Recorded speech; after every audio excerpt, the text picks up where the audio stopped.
Today's story is about discovering my wife's betrayal for another man's love. This narrative delves into the realm of pure greed and simplicity. Money, it seems, can turn people into predatory figures. So, my friends, let's venture into the story and witness what unfolded. I've been told that I was born with a silver spoon. What exactly does that mean? Am I one of the privileged few? If it implies having money, then I'm guilty. But don't rush to admire or condemn me too quickly. I can say with some certainty that although I may not have earned what I have, I've paid the price. I continue to pay for the sins of my parents. I won't mislead you. I'm not saying my parents were the sole reason for who I am.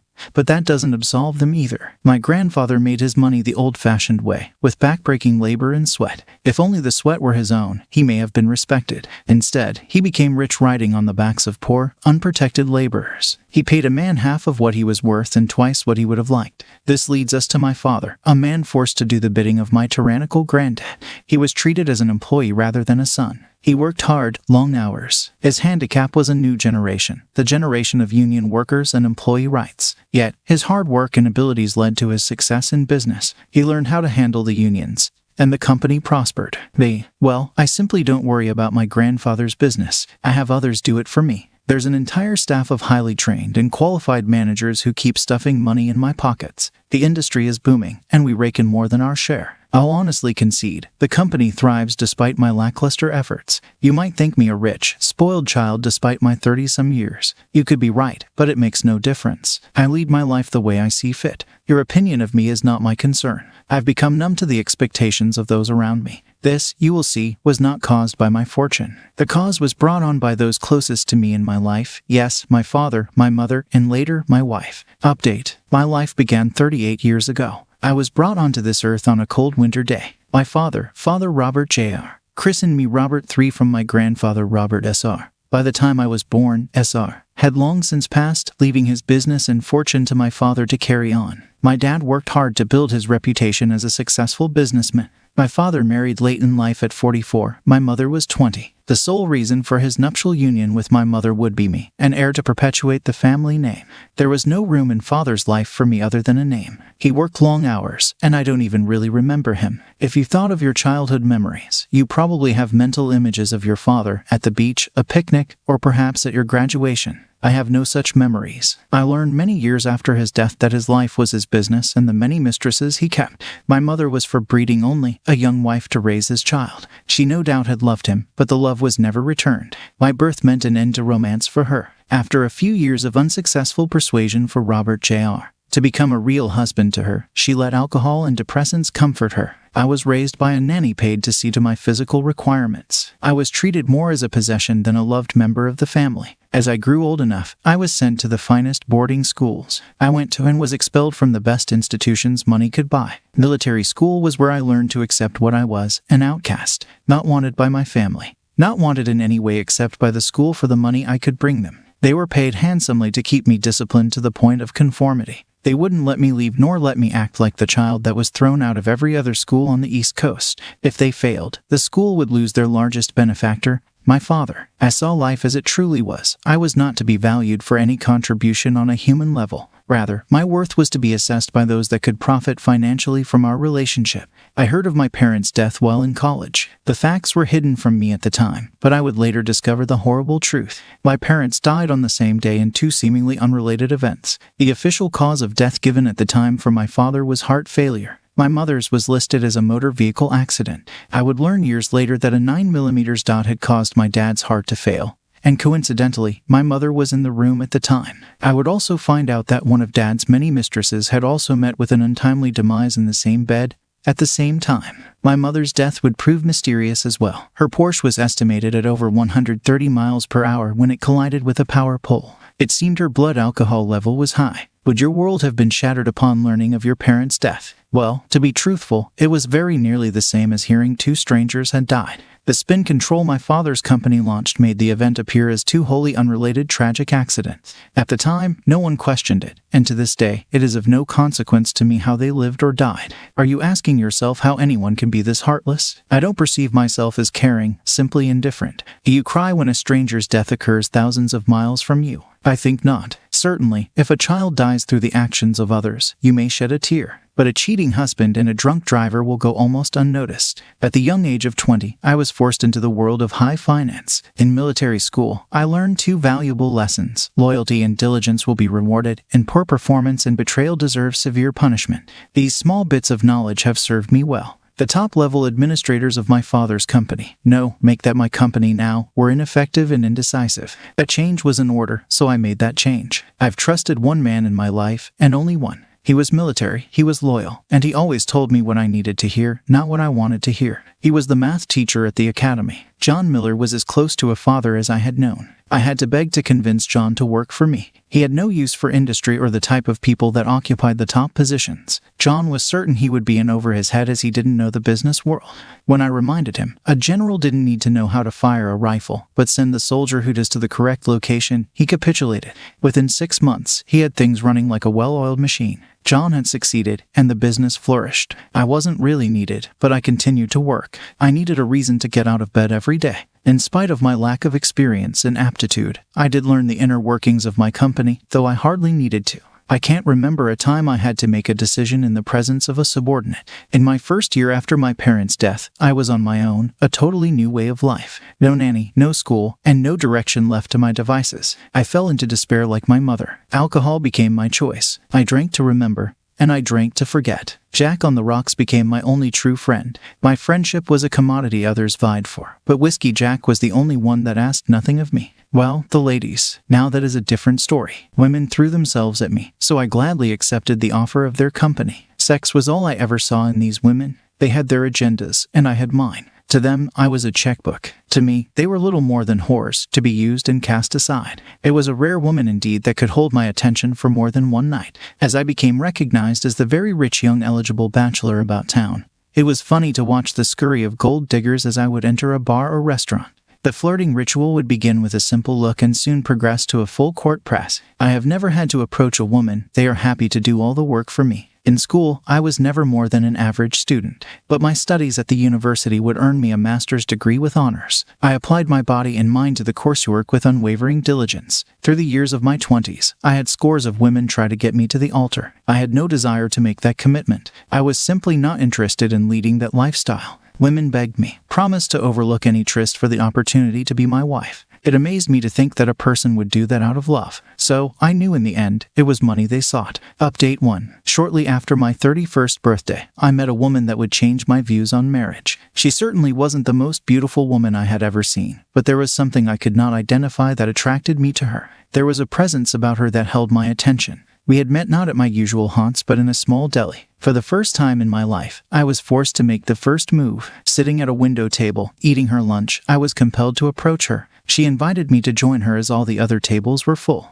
We shared a little conversation with our lunch. Chris, in fact, worked for me, though I wasn't aware of it. As I've told you, I spent little time there and probably less time meeting the people that work for me. She knew who I was, though. Chris didn't have to tell me she thought very little of me, but it was evident. We finished our lunches with some inane dialogue, and she excused herself to return to work. Try as I might, I couldn't get her out of my head. Chris intrigued me, a woman that didn't come for money. From what little I had learned of her, she was intelligent and independent. I vowed to find out more. I had a need to see her again. I returned to the deli every day for a week, but she was never there. I made inquiries at work and found what department she was in. The next day, just before noon, I was at her desk. I asked her to join me for lunch. Chris declined my advance. She told me she just didn't have time that day. I walked away without a word and returned minutes later with a bag of sandwiches from the deli. "I guess you don't take no for an answer," she said as she shook her head with the slightest smile. "That is my most endearing quality," I replied. "The way I hear it, you have few qualities outside the bedroom." "Well, a man must have a hobby. Get it straight, mister. I'm no one's hobby." I am truly sorry for that remark. I suppose that I am not much at humor as well. Would you give me the chance to make amends? I doubt that would be a good idea. Please, just dinner. I asked no more. You are not going to take no for an answer, are you? We made a date for dinner the following Friday. I would like to tell you we fell in love and lived happily ever after. We dated for months but found little in common. I did find something in Chris. I found someone to talk to very openly and honestly. I had also slowed my drinking from a few bottles a week to a few glasses. Our dates became more like psychoanalysis than romance. We discussed what she wanted from life and just how ducked up I had become. Chris wanted a very normal life, career, love, marriage, and kids. We would sometimes sit near my pool in the dark, stare at the stars, and talk. I think we both saw that a romantic relationship would never come to us. One very clear night while stargazing, Chris asked me a question that stunned me. Rob, is it true what the girls say about you? Well, that depends on what they say, I suppose. Are you that good and bad, Chris? I don't know how to answer that. I mean, how do I know how good any other man is? I guess you are going to have to take their word for it. Why, Chris? Does it matter how much experience I have? Well, I talked to a few girls at work. They all say, nobody does it better than you. I was wondering, Rob, could you teach me? You're kidding me, right? No, Rob. I've only been with one man, more accurately, a boy, so I'd like my next time to be with a man I trust and who knows how to make me feel special. This really doesn't sound like you, Chris. The truth is, Rob, my sister saved herself until her wedding night. She was so disappointed after waiting so long. She dreamed of Prince Charming, and she feels like she shouldn't have gotten married. Now I talked to her last week, and she told me she was having an affair, Rob. She plans on getting a divorce. I just need to know for myself. I don't want to end up like her, Rob. I love you. I love you like a sister, I guess. Is it normal for someone to duck their sister? We both saw the idiocy of my statement and burst out in laughter. Well, Rob, you are at least getting better at humor. But seriously, would you make love to me if you're sure this is what you want? Chris, I'd do almost anything for you. But the last thing I want to do is screw up our relationship any more than it already is. You must know that after the first few dates, I never have expected us to end up in bed together. I value our time together. You're the only woman that expects nothing of me. Rob, I really do want to. Like you said, you don't expect me to sleep with you, which is why I trust you. We will go to bed with eyes wide open, with no commitments. I know you well enough to know, in my own mind, that I won't be another of your conquests. I also won't assume any emotional obligation on your part. Okay, Chris, please pack a bag. We'll leave Friday after work. Why? Where, Rob? I didn't expect this. For you, Chris, I want this to be special. Please pack for the weekend. Friday afternoon, Chris was terribly apprehensive. We flew to Lake Tahoe. I had arranged a lovely chalet with a fabulous view, very romantic indeed. She is an extraordinary woman. I would bring my A game for Chris, and hopefully she would remember this weekend forever. We enjoyed a candlelit supper by the fireplace, a few glasses of chilled wine to set the mood. My actions were making her CP and murmur. I continued now. Chris laid relaxing and regaining her breath. I slid in close and held her to me without a word.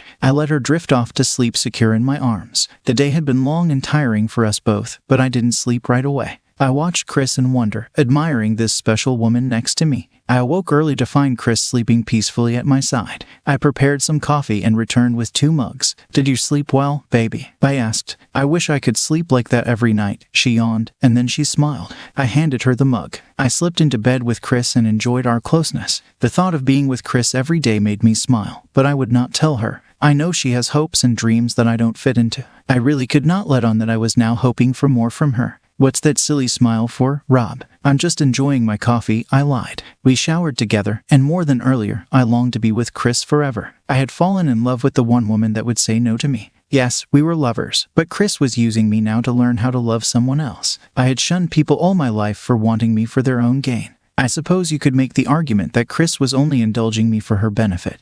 But I looked upon it as a chance for Chris to possibly fall in love with me as I had with her. It was an opening, albeit a small one, to gain access to her heart. We spent the day walking along the shore of the lake, enjoying each other, holding hands, talking about nothing important, and just spending the day together. That night, we made love. I can never remember a time in my life to compare. If I were to never see Chris again, I will recall this day with her until I die. We returned home the next day. I sensed sadness in Chris and asked her about it. She skirted the issue, talking but not giving an answer. As I dropped her at her door, she kissed me and ran to her apartment. There was a tear in her eye as she left my car. I tried to call her later, but she never returned my call. That was to be the last time that I saw Chris for years. Chris had disappeared, leaving me with no way to contact her. Update 2. I won't tell you I didn't miss Chris. I did terribly. She was truly the only person I had let into my life. But we had agreed that our time together would mean no strings. She owed me nothing. I would learn to live without her. Other women didn't interest me. I had decided to travel for a while to get my head back in the game. 2 weeks after my weekend with Chris, I left town. I really had no destination in mind. I would go as the mood dictated. I moved about the world for 3 months before returning home. I was over Chris about as much as I would ever be. I proudly had left Whiskey Jack on the shelf. I have dated, but none in my mind are more beautiful or wilder women than Chris. I had resigned myself to spending the rest of my days as a bachelor. But again, something unexpected happened. I was driving home from work one evening. I was waiting behind a car at a stoplight. As the light turned green and I started to move, a flash from my right side caught my eye. I hit the brakes, not in time to avoid the woman running in front of my car. I quickly called an ambulance and police to the scene and exited the car to tend to the woman. She was alert and telling me how sorry she was. I tried to calm her and told her not to worry, offering to call her relatives for her. She asked me to call her mother. I made the call and promised to let her mother know more after the paramedics arrived. An unusual start to a relationship it was. I had offered my services to her and her mother in any way they needed. I did take her mother shopping as she didn't drive and didn't want to impose.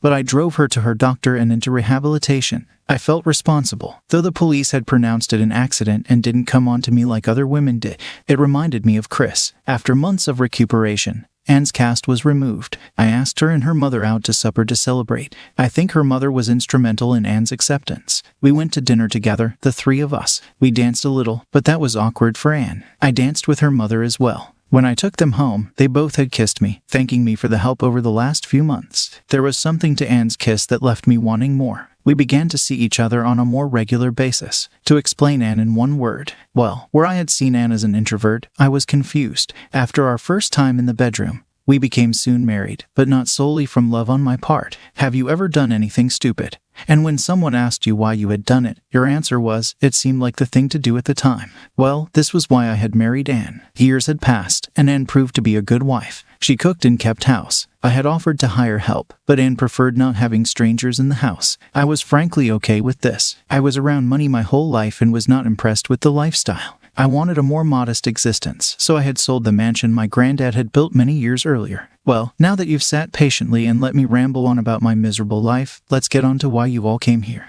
Yes, the juicy part. This is where I find my wife has betrayed me for another man's love. The part of the story where he learns he was not man enough for his woman, his life is crushed, and he can't go on without the love of his life. The wife loves the husband, but she needs a 26 and dot as big around and the same color as the tires on your car. Well, my friends, that thing simply ain't happening here. This story isn't about that. This story is about greed, pure and simple. It is money that turns people into thirsty predators. I first learned of Anne's betrayal the same way most cheating wives are caught. Carelessness at work one afternoon. I was bored, as usual, hanging out at the office, wondering what Anne was up to. Do you have any idea how many things you can do with a computer? So, anyway, with a few mouse clicks, I had accessed my home network. The home surveillance is tied into the network. I think you get the idea now. I was sitting in the kitchen, drinking an iced tea with 2 slices of lemon. My camera setup is that good. I noticed she wasn't alone. A few more clicks, and I had my lawyer on screen, Bill Larson. He was a real piece of work. I hated him to no end, but he was the best attorney money could buy. When I say buy, I mean that Bast would do anything for $1.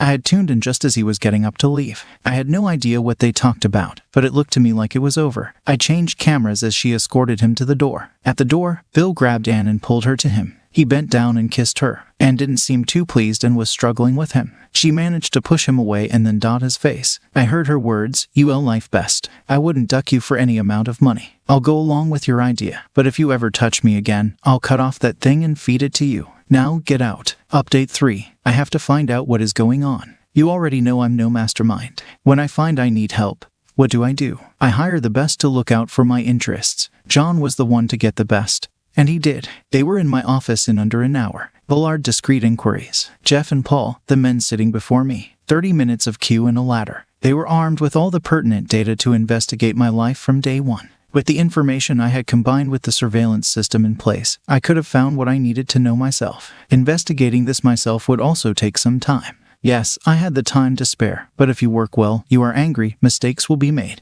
I felt that when I saw what I suspected was happening, I would flip out. This would be difficult for 2 reasons. First, I wanted no doubt as to what was going on before I reacted. I needed to know the whole story all at once to make proper decisions. And second, and most importantly, if I was angry with Anne for something that I already knew, how could I act normally around her? I didn't want her to be suspicious of me. Well, I can't say that the plan of Anne and Bill's was what I had expected. The Bullards had uncovered the entire plot in only 5 days. This had me rethinking my reaction to the affair I had believed was going on. Divorcing Anne and firing Bill would hardly be enough punishment for their collusion. They were trying to kill me. It was not clear at first to Anne when Bill approached her to get rid of me. She told him she saw no good reason to divorce me. While the prenuptial agreement would provide her with enough funds to live on, it would not be as much as simply staying with me. As she told him that I wasn't a perfect husband, she still saw no reason to leave me. As he laid out the plan to kill me and the reality of my net worth sunk in, Anne's greedy side began to understand. She was still reluctant to commit to such an illegal and immoral act.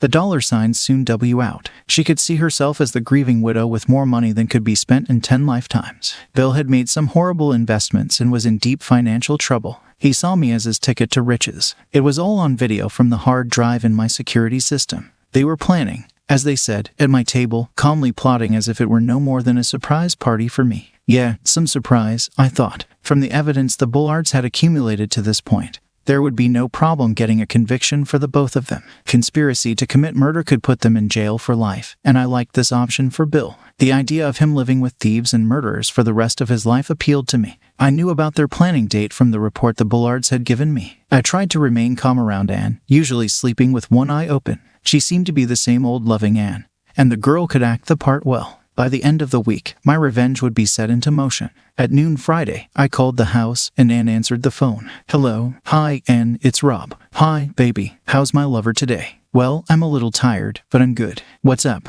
Can you come to the office right away? I have a little surprise for you. Sure, honey. I'll be there in 20 minutes. You know how I love your surprises. Great. I'll see you in a bit. I hung up the phone and went to John's office. John, she's on her way. Now, is everything ready on your end? Yeah, Rob. All set. You have about 48 hours to get her out of the country. How about Bill? The police will arrest him as he walks out of church on Sunday. Good. Do you have the Bullards working on that other project? Yeah, they're on it. Thank you. Anne arrived in my office minutes later. I am still unable to comprehend how she could act so normal around me. My God, if it were me that was there is no way that I could look her in the eyes. As apathetic as I am, she gets my vote for the least caring and most selfish person I have ever met. It truly was all about her. So Rob, what's the big surprise? Well, hello to you too. And oh God, I'm sorry, baby. You know how I love surprises. Yeah, you're going to just love this one. Please don't keep me waiting. What is it? Okay, come with me, and I'll explain it to you on the way to the airport. Airport? I'm not packed. Where are we going? What will I wear? Don't worry, I took care of everything.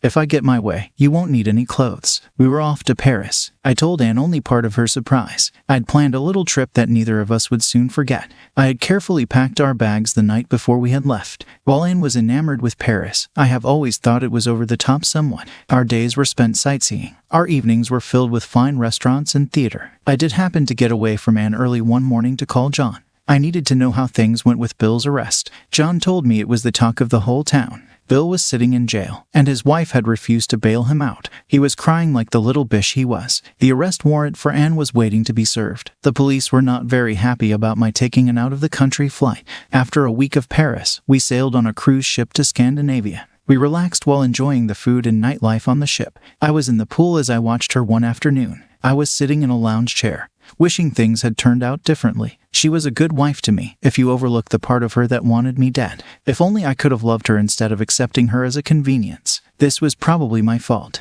Not many women could live their lives in a union such as ours. I had so many women tell me they could before Anne, but I still don't believe they could do it happily. If only Chris could have given me a chance, just a chance. The cruise continued up the coast of Scotland. From there, we traveled to a small port in Iceland. Unbeknownst to Anne, this was our final destination together. After renting a car, we drove to a small resort about 30 miles inland. Anne questioned me about why we had left the ship. This was not the type of place she would have chosen for a vacation at all. Anne absolutely hated the cold, and after all, she was a big city girl. I explained that I had been there before and wanted to see it one more time before we continued on our voyage. We had an early supper that evening in the hotel, as it was the only restaurant. We were shown our room, and I retired early. I told Anne that I would like to get up early the next day to see the sunrise. I didn't sleep that night, knowing what the morning would bring. By dawn, I had packed my bag. I included our passports and all of Anne's identification. I left her clothes and enough cash to support her for several months. I generally woke my soon-to-be ex-wife. Wake up, I need to tell you goodbye. What do you mean goodbye? Just what I said, and goodbye. I'm leaving you and returning home, I said with no emotion.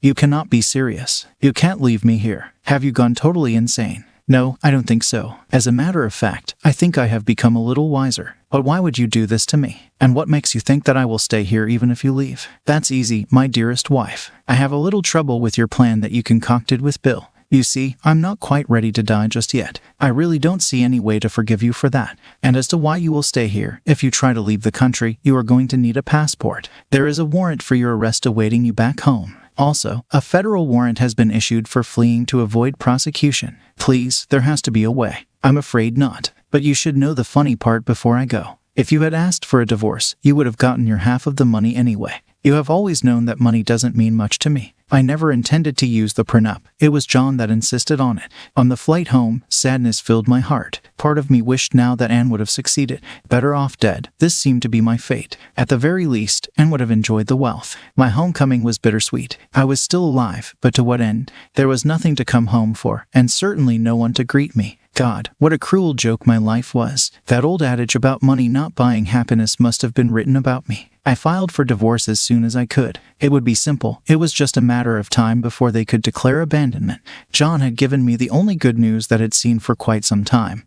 The Bullards had indeed come through again. I reminded myself to send them a note of gratitude along with the enormous check for their services. Chris was now living on the West Coast in a small Northern California town. She was now a widow with a young daughter. Although I had no clue as to what I would say to her after all this time, I had to try. If the slightest chance existed, I must try. Time had been very kind to Chris. I can't remember her looking this good in my eyes. She had become the most desirable woman I had ever seen. She was genuinely happy to see me as well. We caught each other up to date on our lives. As we talked, there was an underlying tension, neither wanting to break the barrier. I fired first. I had to know, Chris, why did you run away from me? It's complicated, Rob. I don't know if I can talk about it. Please, Chris, I need to know. I can't, Rob. It's too painful to think about. Did I do something wrong? I would never do anything to hurt you. Let me make it right. Oh God, no, Rob. It wasn't you. It was me. You were wonderful. I don't get it, Chris. You didn't do anything wrong. I was afraid that I was getting too close, that maybe I was pushing you too fast.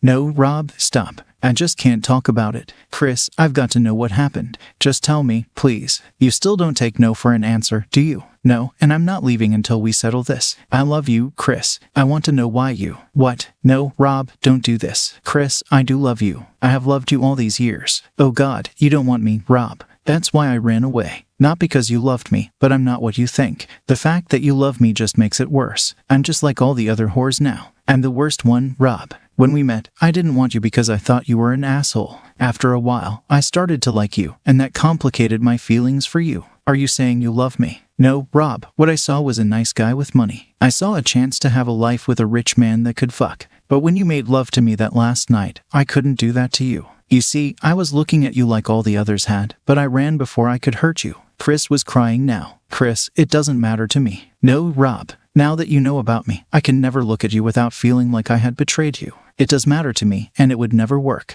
This is one time you will have to take no for your answer. I walked 2 steps and turned to look at my beautiful Chris for the last time. I read somewhere that there is a woman out there for every man. It may be true, but I feel like I had found and then lost that special woman. I will continue to search for a woman to spend my life with, but my heart tells me that I will search in vain. If you think that money is the answer to all of your woes, think again, my friend. While the money I have is connected to every heartbreak in my life, it was never the cause. People are at the center of your troubles. Can you dissect them completely from your life? Certainly not. You can only try to choose wisely with whom you let touch your soul. There is no store to buy love or friendship. It can only be earned through trial and error. Literally happened this morning. I'm posting it here, hoping to vent and maybe get some perspective because I've been extremely upset all day and can't process this productively. My wife is 8 months pregnant with our child. We live next to another married couple who are in their late 30s. I don't like the guy. I found him to be invasive and the weird type of friendly that almost seems to be prying and clingy. I'm not sure if that's clouding my judgment here or if this validated my beliefs about him. I left for work, decided on the way there I just wasn't feeling it and called off. I stopped for breakfast before heading home to surprise my wife, 40 minutes tops. I get home, enter from the back door, and here's my wife and my neighbor sitting in our living room on the couch. She's turned toward him, fully clothed but with her shirt pulled up over her very pregnant stomach, while he, facing her, is rubbing lotion on her stomach with both hands. They both froze before my wife asked how come I was back and then said said his name stopped by to borrow the toolbox while I was moisturizing and wanted to know if he could feel the baby, so I said okay. I told him to get out before I put him out, and he left immediately. I tried to stay calm and talk to her and get the whole story. Neighbor's wife is apparently infertile. First I heard of it, which is amazing considering the guy never shuts up about his personal woe and he wanted to feel the baby.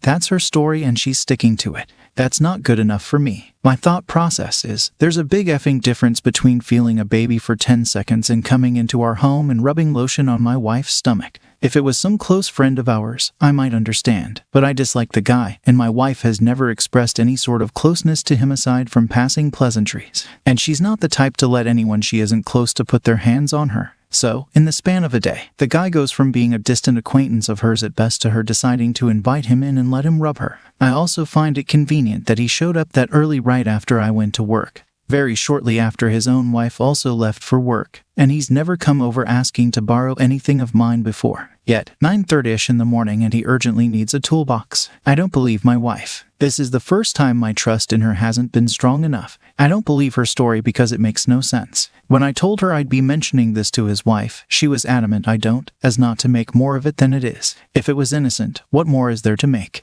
And even if nothing more is going on, I'm not okay with what I've seen. I'm not okay with him rubbing my unborn child in my home without me there. I know it's her body and her choice, but I'm not okay with this. It would be one thing to feel the baby kick, but he was sitting reclined comfortably on our sofa, rubbing lotion on her with both leaned into their private conversation. I'm trying really hard to figure out how to express the fact I don't believe her story without causing stress that could be dangerous for her or our baby. I don't want to pick a fight with her at this stage of her pregnancy, but at the same time, my mind is spinning, and I'm not cool with what happened. Any advice would be appreciated. Update appreciated. This will be my only update, and I'm only posting it due to the amount of support I've gotten, as well as the numerous requests to do so. I didn't expect the response I got, and I've unfortunately seen it referenced on other subreddits.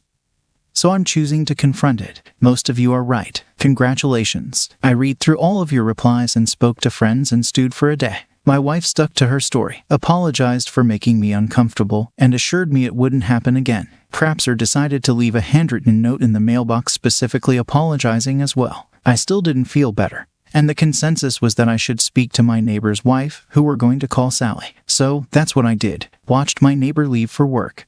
Then called my mother-in-law to come take my wife for lunch and a girl's date so she could get out of the house. I left as usual for work, called off again, and went to stay with a friend. Got a text from my wife around noon telling me she was with mother-in-law and would be back by dinner. Went home and knocked on Sally's door. Crapser decided to tell Sally I kicked him out and caused the scene about not wanting either of them speaking to us anymore because I was pissed about him helping my wife. Come to find out, both Sally and Crapser have been going over to my house while I was away, busy for the past few weeks, as my wife had approached her and asked if they would be willing to lend a hand with chores she could no longer do alone. Sometimes Sally went over and did small tasks, or just hung out, sometimes both, sometimes just Crapser. Wife told her I knew and was fine with it, and that's why she was confused when her husband told her his crap about me being mad. She showed me where she texted my wife, has her number, not mine, to clarify, and asked if she was welcome over, and my wife hasn't replied. And since I don't often see Sally or socialize with them, she just assumed her husband was telling the truth. She also admitted that she noticed Crapser and my wife becoming fast friends and figured it was due to the pregnancy but thought it was his way of dealing with their inability to have kids, so she wrote it off. I told her what I walked in on. I told her about the tools which ended up being crap, too. Came to the same conclusions. Both cried, both hugged for the first time, both took turns denying and accepting and talking each other down.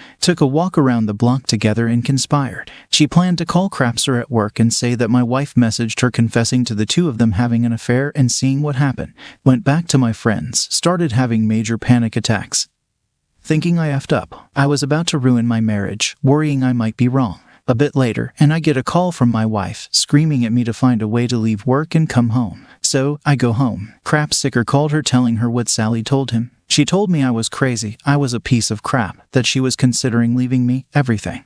Having a panic attack, thinking I just ruined my entire life over nothing, while also trying to calm her down for the baby's sake. Impulsively told her that if she was leaving, I'd still be requesting testing, a DNA test, and that's when it all came down. Entire tone changed, pleading, begging, apologizing, hyperventilating, holding me, asking me how I found out while denying anything happened. I told her it'd be okay and asked if she'd talk to me if we went for a drive. She agreed, took us to a parking lot, and we talked Told her if there was any chance of anything happening, she needed to tell me what was happening because I already knew a lot. She'd decrap sicker a handful of times before she was pregnant. Our baby might not be ours. Crapser had been coming by and doing daddy duties once in a blue moon in case it's his. They haven't slept together in months. She said we could move away. That it's ours no matter what, that he had manipulated her, admitted she lied to Sally to justify Crapser going over for daddy duties. I asked her if she'd stay with mother-in-law for a few days while I calmed down. She agreed, took her home, packed up some stuff, and dropped her off. I've cleaned out my essentials, and I'm in a friend's basement. Friend called her on my behalf and told her that if the baby is mine, I'll be dealing with it.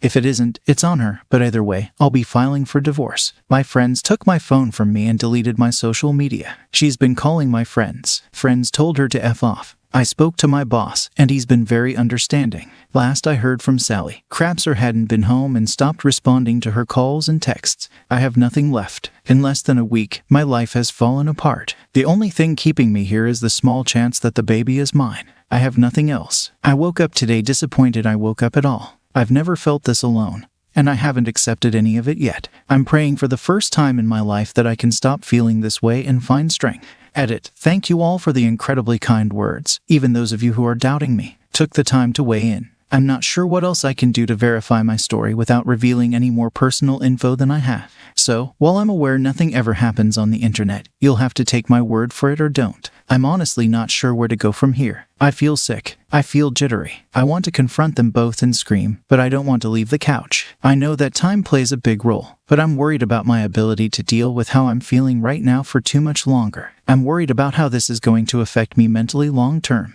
I'm trying not to drink. She was the person I used to go to when I was at my lowest, and I'll never have that support again, and terrified I won't have the child I've already come to love. This feels more like a death than the end of a marriage. It feels incredibly hopeless right now, like a part of me is missing. I appreciate everyone who has offered to let me vent and checked up on me. I'm going to take a break from the internet for my own sanity, but the well wishes have been a help. If there's reason to celebrate in the future, I'll share it with you. Update 2. I'm still getting messages on a regular basis for an update, so this is the final one. Extremely long story made slightly less long. A week after my last update, my soon-to-be ex-wife had our child, which I was at the hospital for. I'm the father. The first few weeks after my last update were extremely difficult, with family friends on both sides adding to the drama. Thankfully, I've had an overwhelming amount of support from not only from the vast majority of people I know in my personal life, but from all of you as well. My wife and I agreed to sit down and discuss things after she was discharged in my friend's basement with my friend upstairs in case I needed the support. She came over, and we basically said everything we needed to say. I exploded and said a lot of mean crap, most of which I regret, some don't. She spent the whole time apologizing and begging me to take her back and give our family a chance to survive. Everything that happened went on for about an hour like this until I accepted that there was nothing left to say, and I have zero romantic love for her anymore. And she accepted that we need to focus on our daughter above all else. We're agreeing to figure out a custody split amicably and to eventually co-parent more actively together when wounds heal, but our marriage is over. She has the potential to be a wonderful mother, but she failed me as a wife, and my sole focus right now is how to get myself mentally to where I need to be the best father possible. We plan to eventually sell the home, but right now, I'm staying in an apartment. Sally is leaving Crapser. He's apparently staying with his mother and still refused to speak to Sally directly. According to her, the last thing that was passed along to her is that he understands what he did. He's sorry he hurt her, he loves her, and won't contest a divorce. She's struggling to handle everything and lacks a support system, so we're developing a friendship, mostly two wounded people leaning on each other, and I'm doing my best. She plans to start therapy too. And no, I don't plan to be anything more than platonic friends with Sally, lovely woman, but no, I still haven't fully processed my new role as a parent. I think mentally I already convinced myself my child wouldn't be mine in case it ended up that way. I plan to take classes and spend more time with my daughter, doing early bonding. I'm terrified but very happy. I know there's a lot left to do and a lot of hurting left to go through, but I'm stable and a dad, that's what matters most. Certainly, here is the punctuated script. Opus, my opinion. These kinds of situations are challenging for everyone involved, especially for a child. The journey ahead is bound to be arduous regarding custody arrangements. Avoid consenting to anything that may give her an upper hand. Advocate for an equal split, a 50-50 arrangement. This will enable you to move forward in your life. Your ex is likely to fiercely oppose any attempts to move on. She will consistently strive to maintain a primary role in your life, using your child as justification. She made her choices, and now she must face the consequences. The challenges ahead will be tough for her, and she may attempt to rely on you for emotional, mental, and physical support. Refuse to be a backup plan. Don't settle for being a second choice. You deserve much more. If and when you find someone better, ensure she doesn't disrupt your life again. Good luck and stay strong. Story 2. My first post might be long because I need to vent it out. I and my GF met in a professional program and connected instantly. We chatted and connected, and within 3 months, got into a relationship. We both were very happy and involved in it. We were enjoying all of this. It was 2016. Then in 2019, she kissed twice to a guy from her building and her childhood friend on 2 different days. This guy, her sister, and my GF were all friends and had a group. After this, on another day, she got into a heated argument with her mom and ran from home to that guy and girl's place. There she kissed him again with more passion because it was home, not in front of his sister. I cannot know all this because I live in a different part of the same city. She accepted all this to me and apologized to me. I got angry and was very sad at this behavior. I did take some time to think, but I forgave her. We decided on some restrictions and precautions to be taken from now on. She agreed to all and promised to be more cautious. In 2020, during lockdown, it was impossible for us to meet, and then she told me that during her kiss at that friend's house, they had proceeded further and that she had shown chest to him. Where we come from is a conservative place compared to the West. We do not have sex until we are married, and showing chest and getting oral is a big deal. Since it was lockdown, I took my time, thought about it, and since I had already forgiven, I forgave her. Then we lived happily again. We started going to each other's place, met each other's parents also. Since due to the above incident, I had become a bit restrictive, like drinking only with me, etc. In 2021 to 2022, she started going trekking every weekend, and due to my exams, I wouldn't go. I asked her to meet me on at least alternate weekends and not go on a trek. In the first week of Feb 2022, she asked me for a break, giving a reason that she wants a bit of freedom, that there were too many restrictions, and she couldn't live with it. I felt very sad and spoke to her about it, but she was adamant and assured me that it is just a break. But she did meet me on the 14th of February, where I saw a guy's name on her phone whom she met on a trek. I was sure that this break thing was about him. Even though it was a break, we used to talk on call but seldomly. I warned her on call that if this is about a guy, then please drop it because once you get involved, life will be tough. She then asked me to come for one trek and that it will be fun. I agreed and I went for that trek. In the bus, when she was sleeping, while going, I checked her phone and read chats with him, which were very shocking and saddening for me. They were meeting at his place. The guy lives alone. I didn't confront her immediately because it will ruin the entire trek for us and the group. After we returned, I told her about it, and she was very apologetic. She accepted that she had feelings for him and me too and that she is very confused. I asked her to choose right now, and that still it was not late. She agreed and blocked him. I had exams which required rigorous studies, and so I couldn't meet her very frequently, but we used to meet and were enjoying. Obviously, there was a little void but thought it could be overcome. I completed my exams. We started meeting regularly. I asked her if she has any contact with him,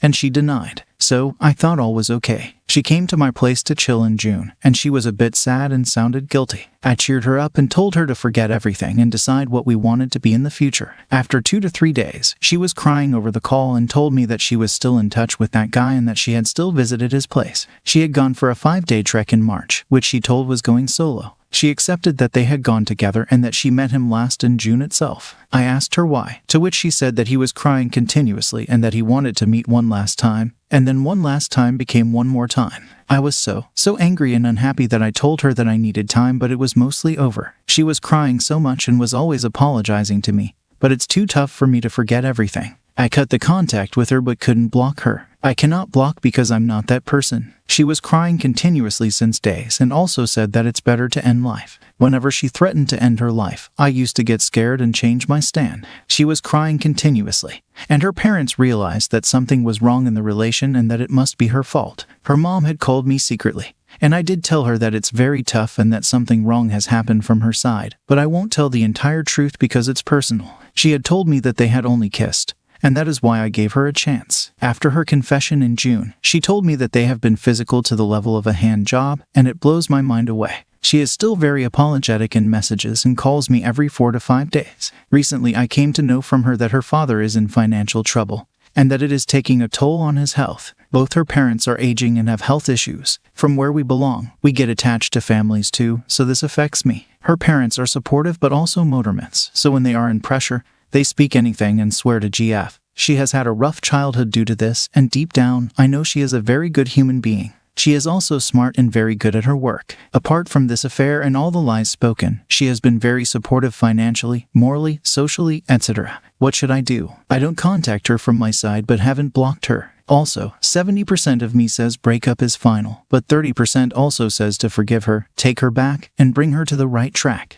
I failed in that exam because of all this, and again, I have the same exams in November. It takes 3 months preparation to clear the exam. Is this karma? Can she be forgiven? What should I do? It's taking a bad toll on both our mental health. Update. I'm writing this in the context of my previous post made more than a year ago. After posting on Reddit, I gathered great courage and understood that I was right, so I didn't have to blame myself. Also, understood that it's not my responsibility to help her out, especially after what I had to go through. After all these, I blocked her from all the connects possible, but she has always tried to communicate through some or the other medium.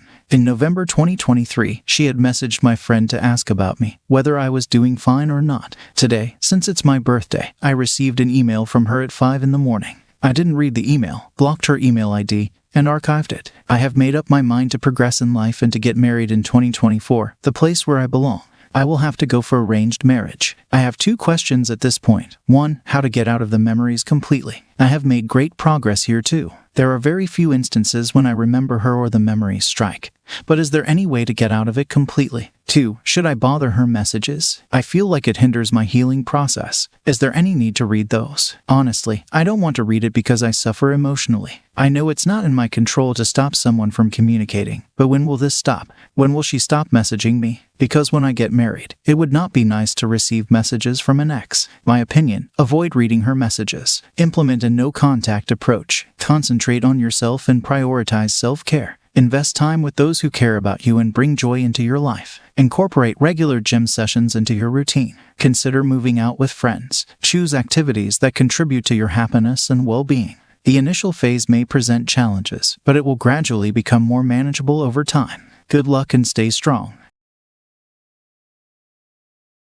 I, 36, male, was working every day as a dentist. I was the father of 2 young children, and I trusted their mother, 30, female, more than anyone. She was supposed to be my rock, my life partner. Her dream was to travel around the world. She was very smart and acted for years like a respectable woman, so I wanted to make her dream come true. Even before our wedding day, it became impossible for me to picture living my life without her. We were married for 6 years before we had our first child. 4 years later, we had our second. Shortly after our second-born's 5th birthday, my wife celebrated 10 years of employment with her company. Our life was better than I ever could have asked for. We celebrated by hosting a party in her home. Several of her colleagues came over, and it was only the second time I got to meet them in all those years. Everyone seemed really nice. Several people complimented me and my wife. All of them got to see or meet our kids, who got out of bed to investigate mom and dad's friends. I didn't notice anything weird about the party or the people there. My wife was a little excited and jittery, but that was how she usually got whenever she was at a social gathering.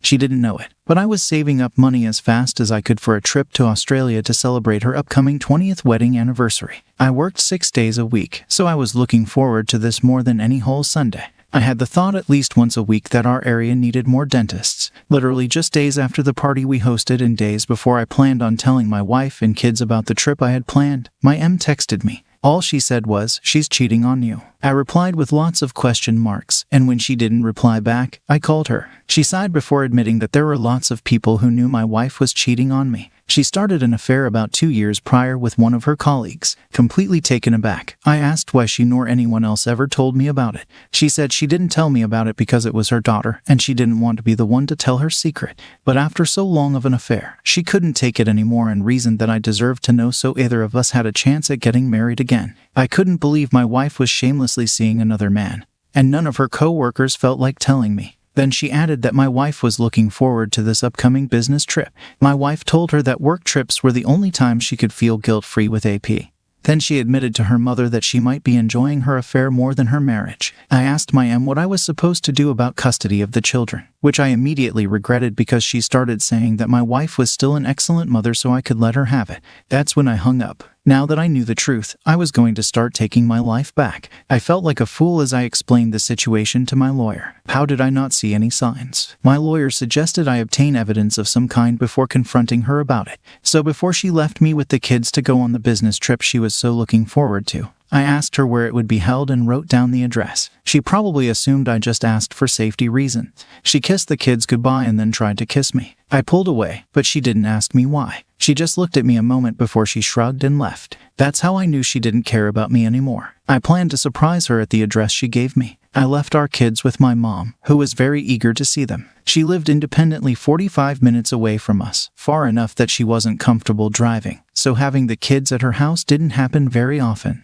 I needed her more than ever at this point. I arrived at the address of a fancy hotel. There were several luxurious rooms for social gatherings. I found the one for my wife's company and started recognizing people as I walked around. I held my phone recording as I searched for her. If she so shamelessly spent time with this man around her coworkers, I could think of no better way to get proof and confront her. People I met before stared at me, probably wondering where they knew me from. One woman gasped and didn't take her eyes off me. She knew this was it. My wife was busted. Several other people noticed me looking around and remembered who I was. By the time I made eye contact with my wife, we had an audience of about 80 people. She had another man's arm around her waist. I could tell that just a moment before she saw me, she was extremely comfortable, having a marvelous time. I was shell-shocked. My wife dropped her wine glass as I felt my anger reach a point I never felt before in my life. All the years I spent with her and our children's faces flashed in my head. I thought about flipping over a table full of food, but I was recording her in AP at this moment. I was trembling as I rhetorically asked if anyone cared to tell me the truth about my wife. No one said a word.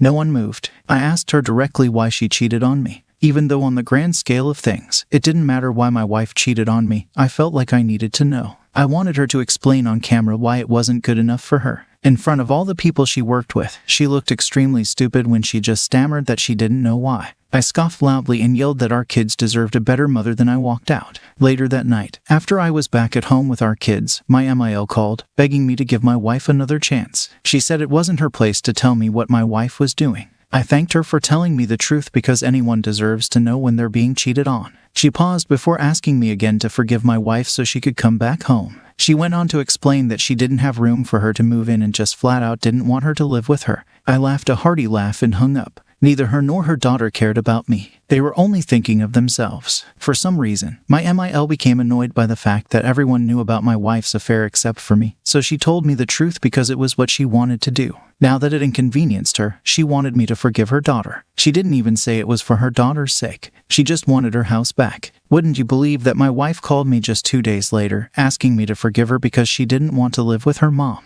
She said she was sorry, but I knew her tears were because she hated the consequences of cheating on me, not because she felt remorse for breaking apart our family. I had already uploaded the video online and attached it to an email to her company. She and AP lost their jobs already. I took this time to tell her that I saved up money for a trip to Australia, intending to celebrate our 20th anniversary. But now it was going to be a trip for me to celebrate being a father to 2 amazing kids. My mom would be taking her ticket. She didn't believe me at first, but then she started throwing a tantrum. This was the best and worst karma for her to experience. She was missing out on her lifelong dream that I made possible, all because she started a shameless 2-year-long affair with a colleague. Unhappy to say that the trip to Australia was absolutely incredible, and it really helped me to grow as a father and heal as a man. Now let's get into the second story. My wife, 27, female, and I, 28, male, got married young when we were 20 and 21. I met her through friends while I was attending college, and I fell in love. Before I met her, I never thought I'd let my guard down for a woman so quickly, but I believe we were meant to become a pair. I obtained my degree the same year my wife became pregnant.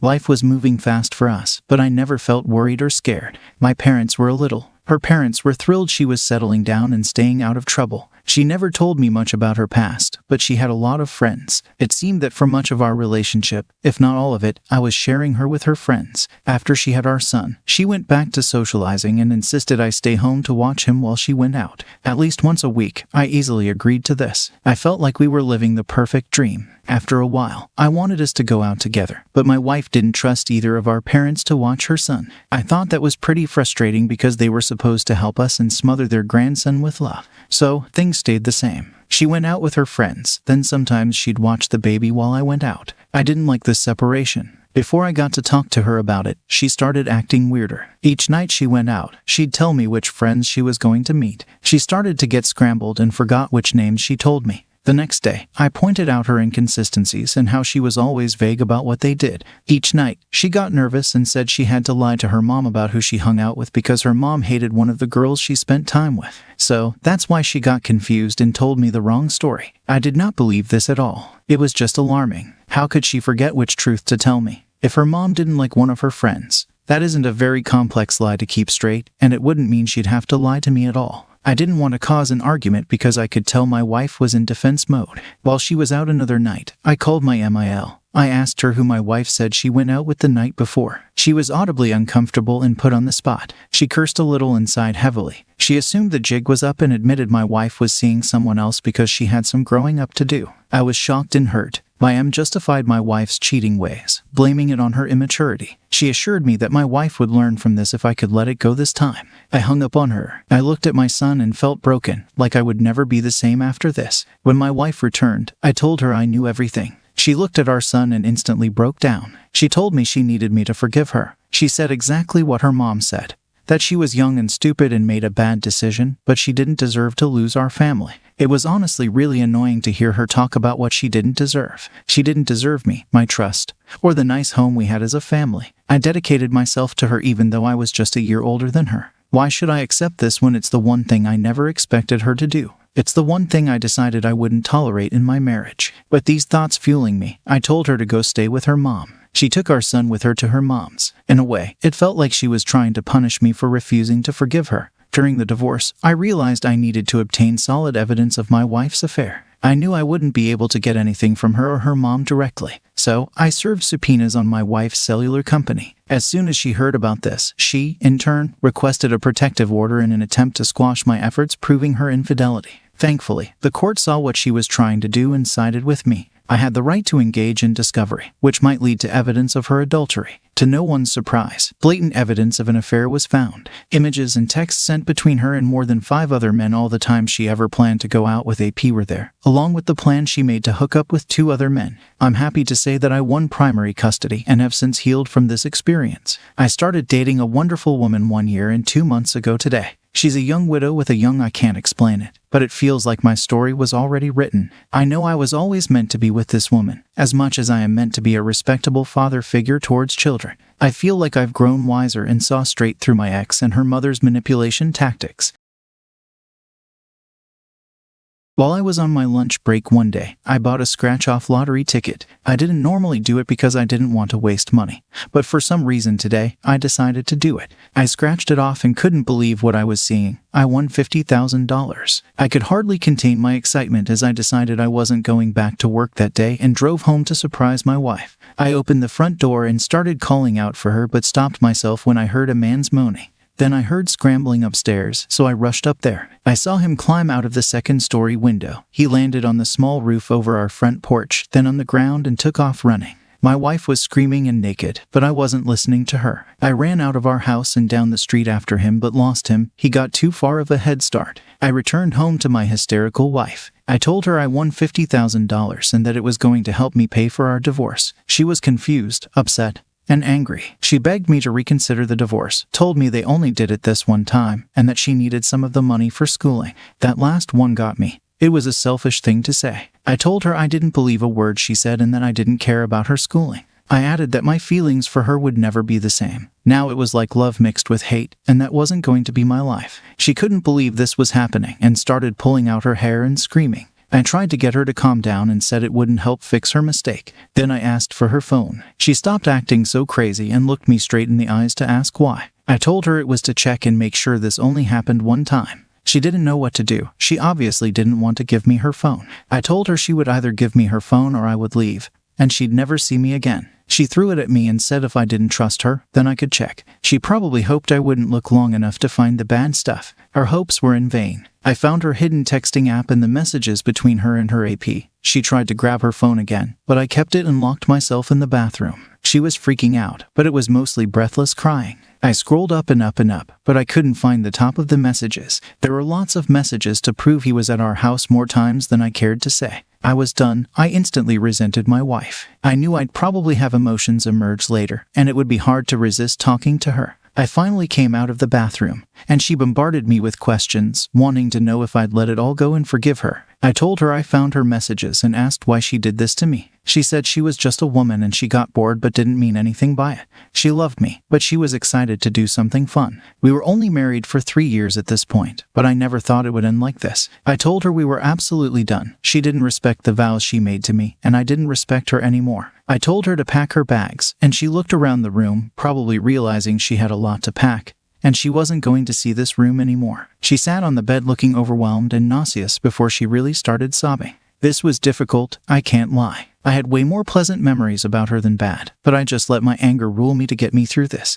Not out of control, but it was definitely making the hard decisions. I went downstairs and made a bed on the couch, and I was going to sleep down here until she was ordered to move into court. I said if she didn't leave me alone completely, I would tell her sister what she'd done. Her sister was an extremely respectable woman, and my wife lived up to her expectations as best she could, or so I thought. She covered her mouth, eyes watering, and walked away. She closed herself in the spare room. I filed for divorce the next day. I gave my father the secret of what I was dealing with. He was with me emotionally. He lived pretty far, so he was there for me across miles. I appreciate him. My mom left my life when I was 6. I had 2 best friends that I also told my experience to. They met me at a park, and we talked and walked. Meanwhile, my wife was miserable. She hadn't left her room, but she did text me to ask for money. What a way to show what was on her mind. Our fridge was full. We were stocked on all our toiletries. I asked her what she wanted it for. She said that didn't matter. She was still my wife at the moment, so she was entitled to some of my lottery winnings and income. I contacted my lawyer,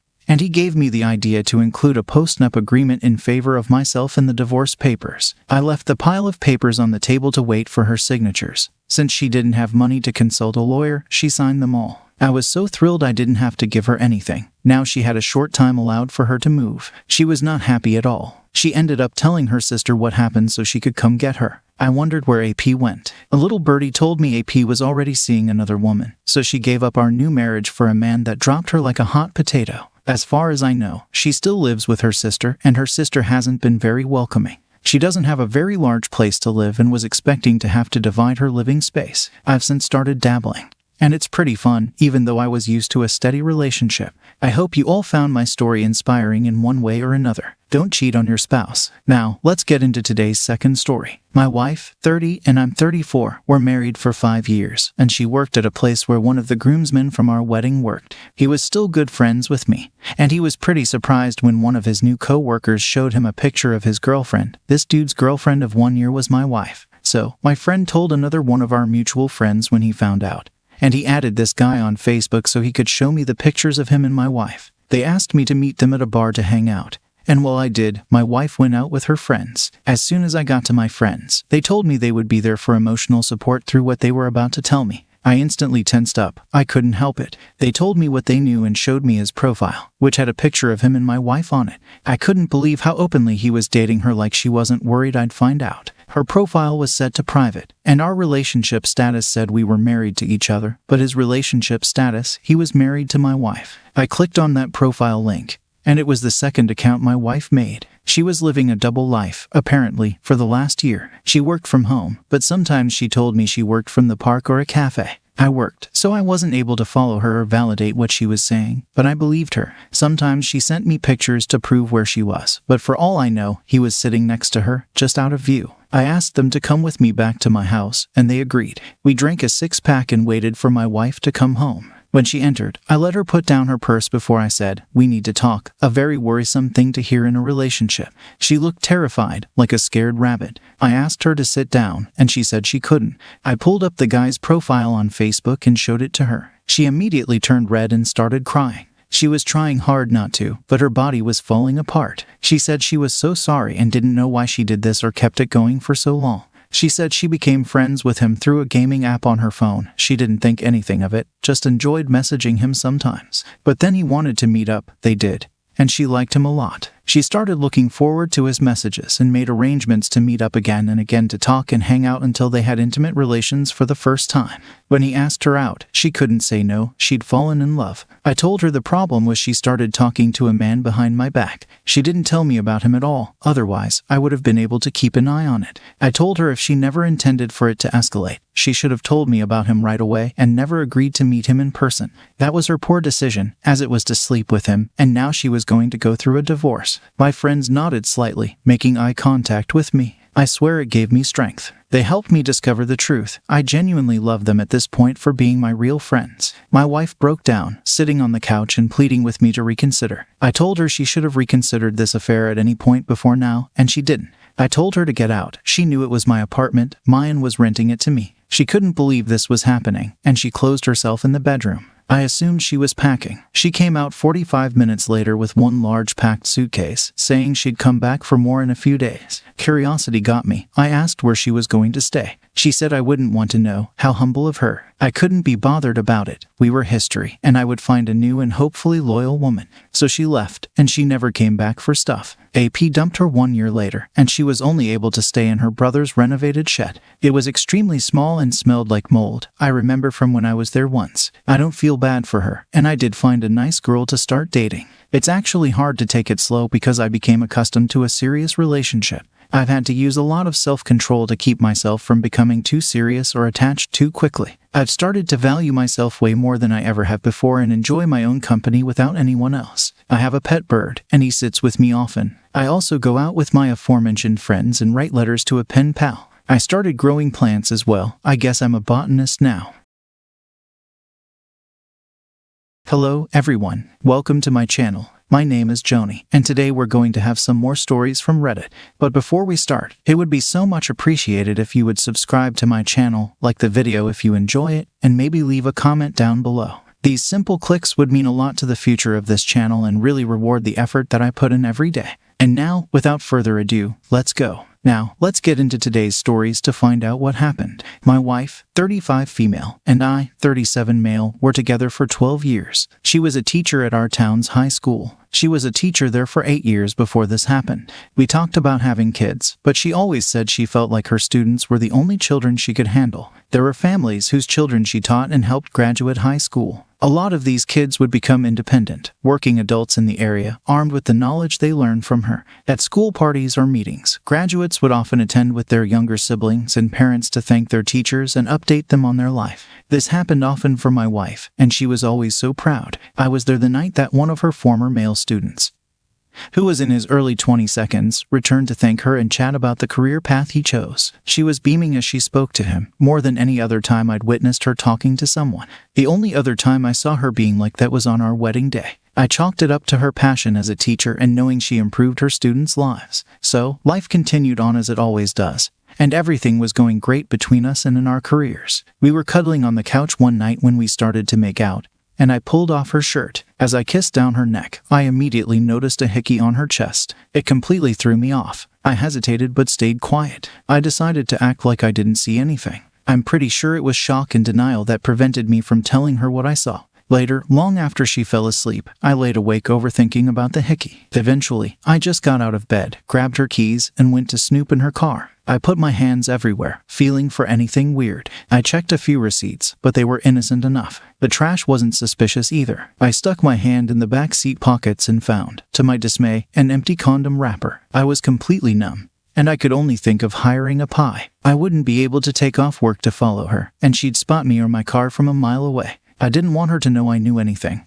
Otherwise, she might get extra sneaky. So, I took some money from my savings and hired a pie. I told him everything he needed to know, and he went to work. I couldn't help but call my parents to tell them what was going on. They basically told me they always thought she was capable of cheating. I was shocked. I asked them why they didn't bother telling me, and they said they wanted to let me make my own choice. My mom thought they were just being picky parents, but she could see now that their hunch was worth mentioning. The pie followed her for 4 weeks undetected. He took several photos of them together, kissing, shopping, seeing a play, entering and leaving a hotel room, always hand in hand. The worst pictures were of them in the back seat of my wife's car, parked in the school parking lot. I was sick to my stomach when I realized that P was just a boy, the very same boy my wife used to teach just 2 years ago. I was so upset. While my wife was teaching in her classroom the next morning, I took the evidence to the principal with the request that my wife be fired. He held an impromptu meeting right then and there, calling the higher-ups on video call. It took less than an hour for everyone to agree that this was a violation of the teacher's conduct and ethical rules. She violated school policy by engaging in intimate relations with a former student. As a result, the principal and I went to pull her out of the classroom to break the news to her that she was being arrested for sleeping with her former student. She was mortified, grabbing her mouth and her side. She started sobbing as the principal told her she was officially on leave until a decision could be made regarding her employment. I was so pleased to see her suffering. This was all her fault. It was just a short time later that the decision was made to fire her. She got the news right after she moved out of my house into a previous co-worker's. Weeks after that, she was served the divorce papers. Although by now she knew they were coming, she basically accepted that her life was ruined, over, and done with. I soon found out that this young man my wife cheated on me with was a newlywed. His wife was just 19 years old. It was pretty easy to find her email address on social media, so I sent her a little present, that being the proof that her husband was already cheating on her. My ex and him both only thought of themselves and made very, very bad decisions that led to life-altering consequences.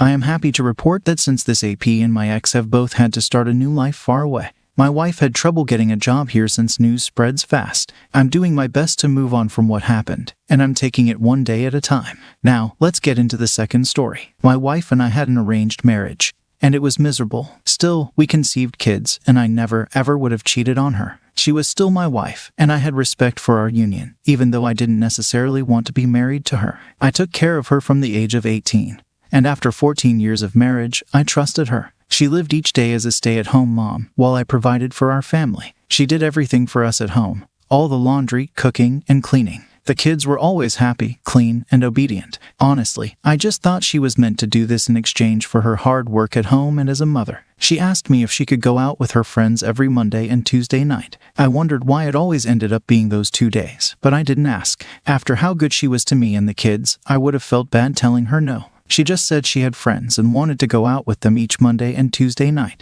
I stayed home with the kids, and she always got back around 1 a.m. after the first couple of weeks of her doing this. I asked how she met her friends in the first place. She told me that on Saturday mornings, she would take the kids to yard sales while I slept in the neighborhood. She met one woman named Taylor who introduced her to her group of friends. It made sense to me. I asked her why she never took any pictures with her friends on their nights out. My wife had a social media account, but she never posted anything like that on there. The answer I expected was that she didn't want her parents to know she was party. But that's not the answer my wife gave me. Instead, she got really tense. She said they didn't like being in pictures. I thought that was a little strange. I asked her if she was friends with Taylor on Facebook, and she immediately said no and excused herself to go to the bathroom with her phone. I checked her Facebook friends on my phone and saw someone named Taylor, but their profile picture wasn't very clear. When I clicked on the name, the page went blank and loaded. When I refreshed the page, the name was gone from my wife's friends list. Then she came out of the bathroom. I instantly felt like we were 12 years old or something. I didn't like how this made me feel, so I asked her if she deleted Taylor from her friends list. She just very calmly said, I didn't need to worry. Then she woke the kids up for school one day. Shortly after that, I came home from work and grabbed the mail. I noticed a letter from Capital One. I curiously opened it and felt my heart start pounding as I scanned the page and found out that my wife had spent $1,500. I was the angriest I'd ever felt in my life. This was not the kind of purchase either of us would make without talking about it first.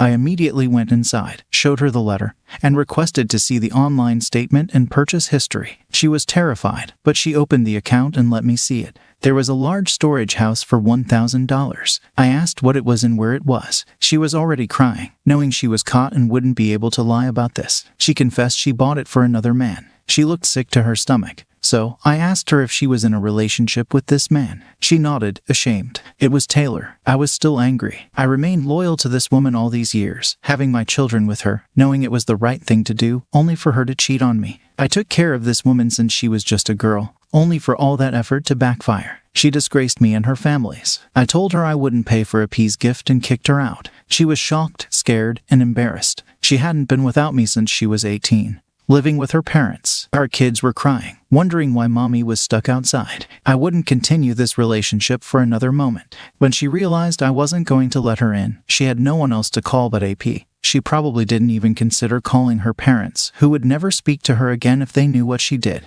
He came to pick her up, and I was even more furious. It was almost worse than letting her back in. Fast forward 1 month later, I already told my parents what she did to me and how I was now having to face life as a single father. Somehow, they refused to admit they made a poor arrangement for me. Divorce papers were being processed, but she hadn't been served yet because I didn't know where she was staying. She called me crying her eyes out. She said AP kicked her out too because he had another girlfriend who was 3 months pregnant with his child. When he found out she was pregnant, he wanted her to move in and my wife to get out without him, me, or her parents. She really had nowhere else to go because the friends she claimed to have weren't real. She begged me to take her back into our marital home and forget all about the divorce. She said she needed me, even though she was undeserving of my forgiveness. All I ended up doing for her was buying her food. I wouldn't let her come back into the home, much less live with us again. She was destined to be my ex because she chose to cheat on me. Her parents were so embarrassed by her and her actions that she was disowned. In the divorce proceedings, she was ordered to pay me child support. She could only see the children if she met me somewhere like a park because she claimed to be homeless. I think she was staying somewhere really embarrassing and sketchy, so she preferred not to tell anyone about it. Somehow, she's still been able to meet us at the park for visits with the kids, but I never see a car. It's like someone drops her off for hours, or she really is homeless. She doesn't look happy. That much is clear.